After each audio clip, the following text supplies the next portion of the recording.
خان صاحب کے ساتھ بھی آج میری ملاقات ہوئی. خان صاحب نے کہا کہ مذاکرات اس انداز میں نہیں ہوں گے جس انداز میں میڈیا پہ بتایا جا رہا ہے. انہوں نے کہا کہ پہلے یہ ڈکلیئر کر دیں کہ یہ قانون کے تابع اپنے آپ کو بنانا چاہتے بھی ہیں کہ نہیں. اگر کوئی بھی ادارہ بشمولی اسٹیبلشمنٹ اپنے آپ کو قانون کے تابع کرنا چاہتا ہے تو پھر بات ہو سکتی ہے, لیکن اگر قانون کی حکمرانی کی اناؤنسمنٹ نہیں ہوگی تو لہٰذا ہمارے پاس تو انہوں نے مذاکرات کے لیے کچھ چھوڑا ہی نہیں. خان صاحب کے الفاظ تھے کہ کیا یہ مذاکرات اس لیے کروانا چاہتے ہیں کہ ہم ان سے معافی مانگ لیں.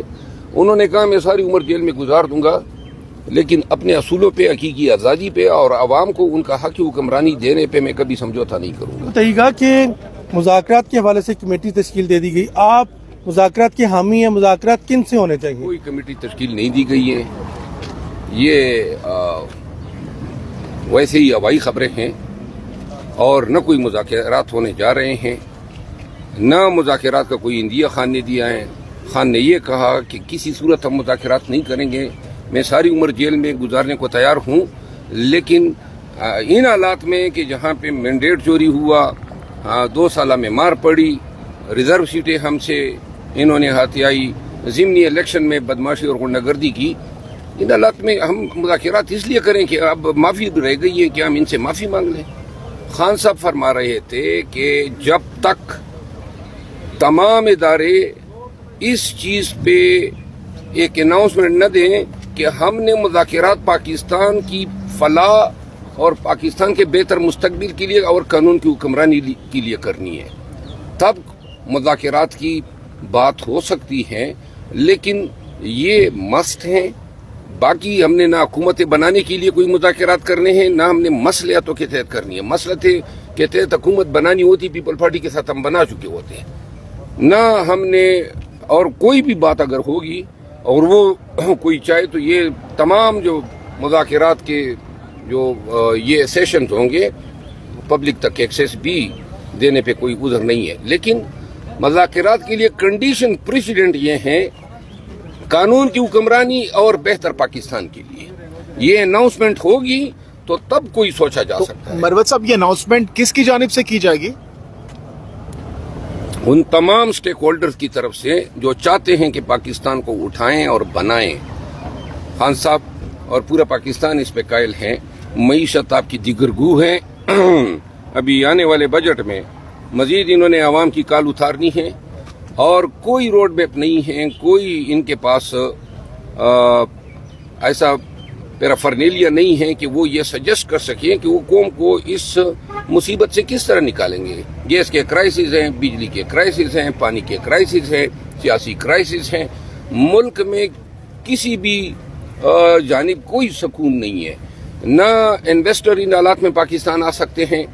آپ کی ریمیٹنسز وہ تقریباً 8 بلین کا شارٹ فال کر گئے. آپ کی ٹیکسٹائل انڈسٹری جو ہے 6 بلین کو چھو رہی ہے. اس میں جو کمی ہوئی ہے 2021 اور آج کی, اور یہ رقم جو ہے تقریباً $16 بلین بنتی ہیں, جو $8 بلین جس کے لیے ناک پہ لکیریں کھینچ رہے ہیں IMF کے سامنے.